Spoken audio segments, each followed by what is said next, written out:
Hi, it's me, Dr. Nasser Ali again from YPS, the Young Professional Society, and welcoming you to another short video on leadership. Now, leadership is about being resilient. So a leader needs to make sure that he or she has resilience. Because what is resilience? Resilience is the capacity to actually recover from difficulties, and that makes you, it tells you about your toughness. It's the ability to actually spring back into shape and when you're ready for action. Now, if you look at resilient leaders, they actually face many setbacks and many challenges. However, they see these setbacks and challenges as opportunities to actually learn and to actually grow more and to expand. And resilient leaders actually view failure as a temporary setback which they will quickly overcome.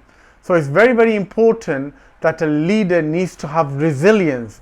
Now, speaking of resilient leaders, just to give you an example, one such resilient leader is Imran Khan. Now, Imran Khan is currently the Prime Minister of Pakistan, and those people who know him, and probably there's very few people who will not know him. Imran Khan is a worldwide known personality. He used to be a cricketer. He was one of the best all-rounders in the world. He had to work his way up to the top and become one of the greatest cricketers ever lived. Now, Imran Khan helped the Pakistan cricket team to win the World Cup in cricket in 1992, and that was the only time that Pakistan were able to win the World Cup cricket under the leadership of Imran Khan.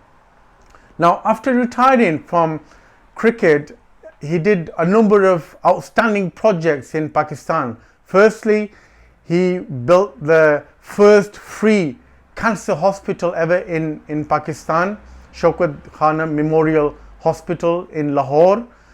Then he went into politics because he wanted to see a change in Pakistan.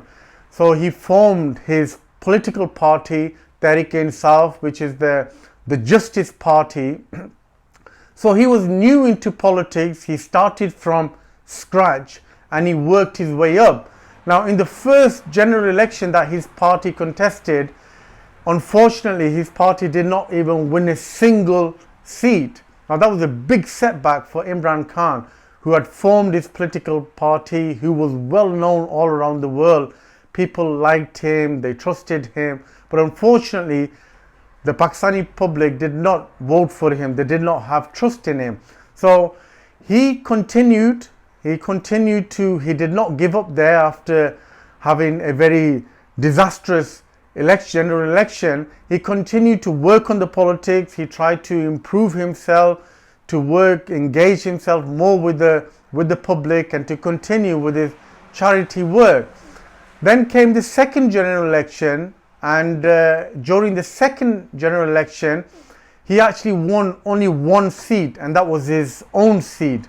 And the rest of the seats he had sort of lost in the general election, and that again was a big disappointment to him. However, he was able to win one seat, but that did not put Imran Khan off. He saw that as a setback, and then what he did was he actually thought about how or redefine his strategy so that in the next general election he'll come out with more seats. So it was, for him, it was an opportunity. He didn't see it as a complete failure, and he again continued to work. He was very, very focused and with his vision, which he had in mind to bring justice to the people of Pakistan.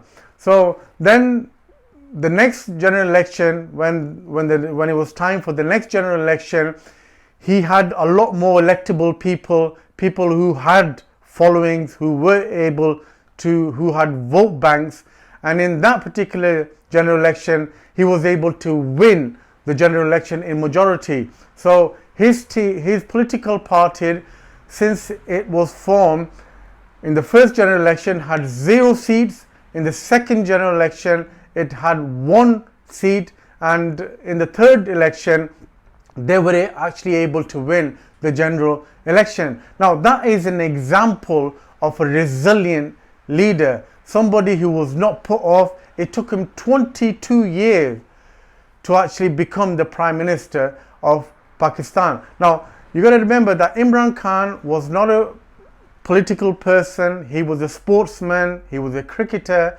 So coming into politics, his intentions were right. He wanted to come and serve and help the people of Pakistan, and he stuck to his vision, and he saw his failures or his disappointments as temporary setbacks, and he was a resilient leader. He was able to spring back.